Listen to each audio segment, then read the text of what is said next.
Now let's all go to the social media realm, where there's a whole shit ton of things happening over on Facebook. Well, a lot of you have went on your Facebook newsfeed only to find that your liked Facebook meme page has pretty much updated their logo with the transparent upside down F. Well, this is due to an ongoing revolt against the folks over at Facebook.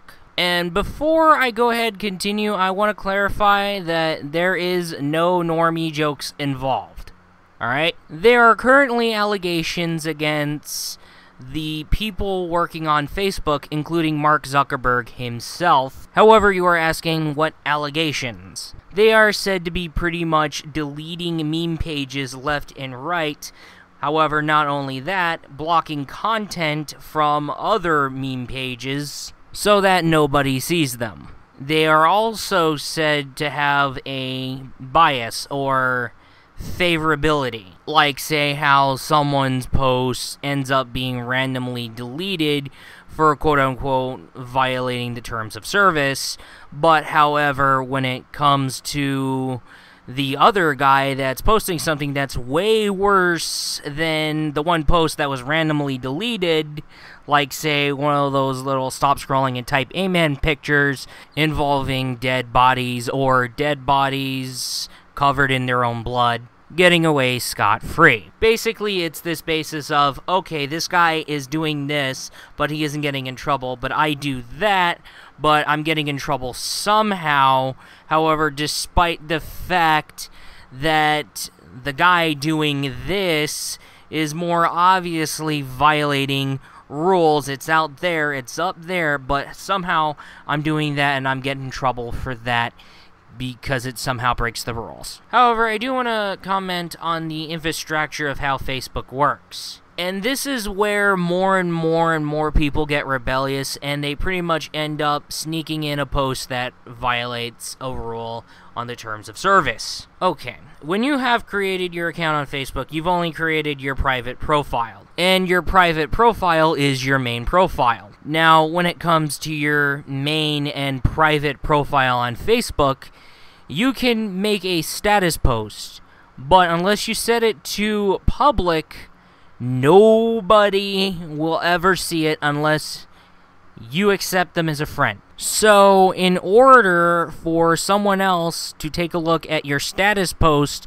on your main profile, which is your private profile, you have to either set that post to public or accept that someone as a friend. So basically, your main and private profile is pretty much a private nexus. Now, when it comes to Facebook pages and pretty much Facebook groups, they are public nexuses, because you can pretty much share content from a Facebook page, and of course, your Facebook friends, that's right, people on your Facebook friends list, can take a look at the content that is shared from the page.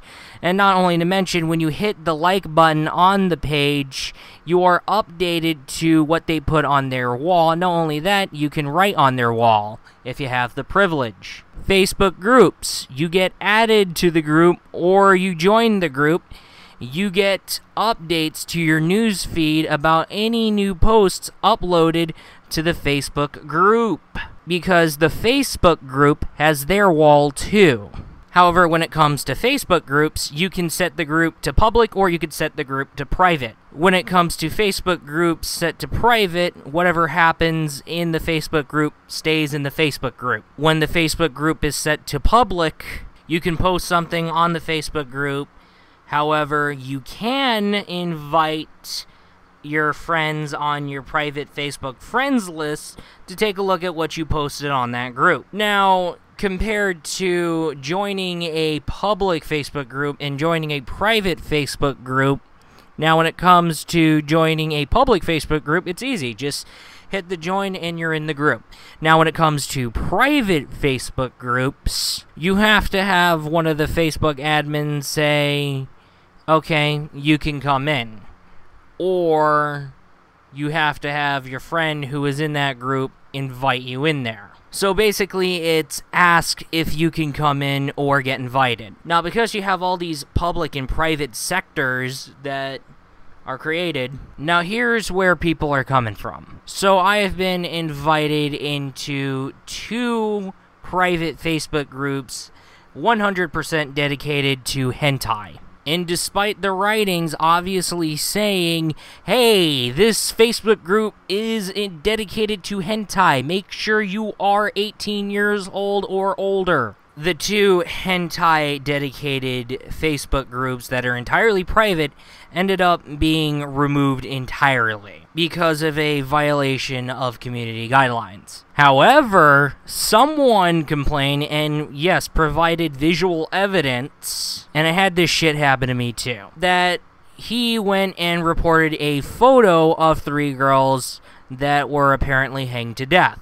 However, that backfired as Facebook said to him back that the photo didn't violate anything at all. There was nothing wrong with it. If his story did not make it to my Facebook newsfeed, I would have never made that video about the stop scrolling and type amen thing. And this is the thing that's making people snap. And more people are getting this drastic catalyst to have them go, you know what?